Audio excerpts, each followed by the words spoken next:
Yo, what is up guys? Welcome to my channel. It's Brando here. This is where we do a whole lot of unboxings, tips, tricks and tutorials. Today I'm really excited to bring to you the unboxing of the Harman Kardon AVR171s. This is a beast of an amplifier. I know you guys will be really hyped up to have a look at what's in this box.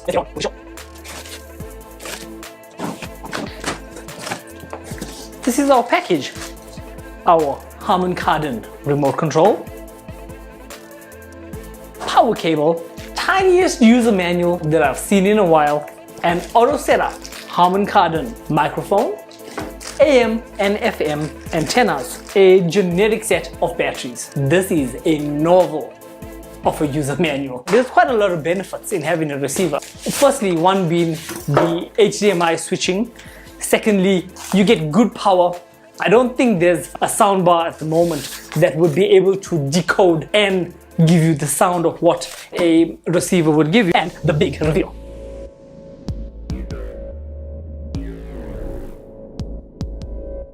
This baby is beautiful.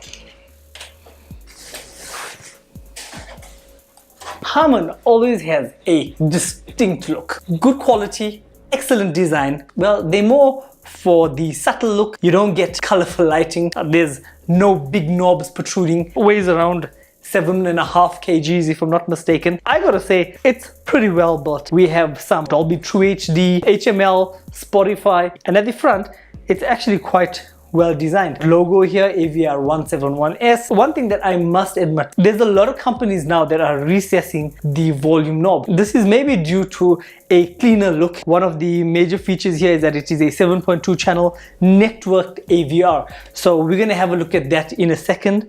Let's peel off this baby just to see what it looks like. Oh, wow. Marvelous. I'm quite impressed. I must say that the evolution of amplifiers have not changed much. A defining factor in any receiver is the sound. You can have as many bells and whistles, features galore, lights, colors, or whatever. I must tell you that at the end of the day, when it comes to an audio receiver or any amplifier, it boils down to the sound. Many people would actually choose the 5.1, but I must admit that going the full 7 channels has a lot of benefits for you, because you will be able to zone out 2 separate channels, which you can install speakers in another room and they separately controlled. Another thing that this amplifier has is 2 pre-outs for your subwoofer, meaning you can run a left and a right powered subwoofer setup, an HDMI 1 that is ARC enabled, and an HDMI 2. You can hook up another monitor or another screen in a separate room, 6 HDMI inputs, which is more than enough for the average family right now. 171s high performance audio receiver pumps out 100 watts per channel, and this is to 7 speakers. The amplifier retains a time-tested high current capacity, which is the HCC patent on these Harman amplifiers, which are high current. Let's have a look at inputs and outputs. Right off the back, we have an FM antenna, 2 analog inputs, an analog output for zone 2 control, a network in, our digital coaxial and digital optical 1 and 2. We have 2 subwoofer pre-outs, we have 2 HDMI outputs, and with 1 being ARC, an IR in, a trigger out, zone 2, we have 6 HDMI inputs, 2 video inputs and a monitor out, 7 powered speaker outputs, 2 which are configurable to zone 2. Let's have a look at this remote control. The first thing that I'd actually notice is remote controls from all receivers now in the past like 3 years have really been skimpish. I'm from back in the day where flagship receivers shipped with 2 remote controls, all with large screens, learning capabilities, some with touch controls, backlighting. You get a lot of those features from flagship products. But now I think to cut costs, guys are sending in remote controls that are really simple. So if you have a look at this Harman remote, I think it's the only gripe I have with the entire unit. I would have loved them to send a better built remote control. I would know that as a premium client, I'm getting something that I would not have to spend extra money on, like on one of these universal URC remote controls.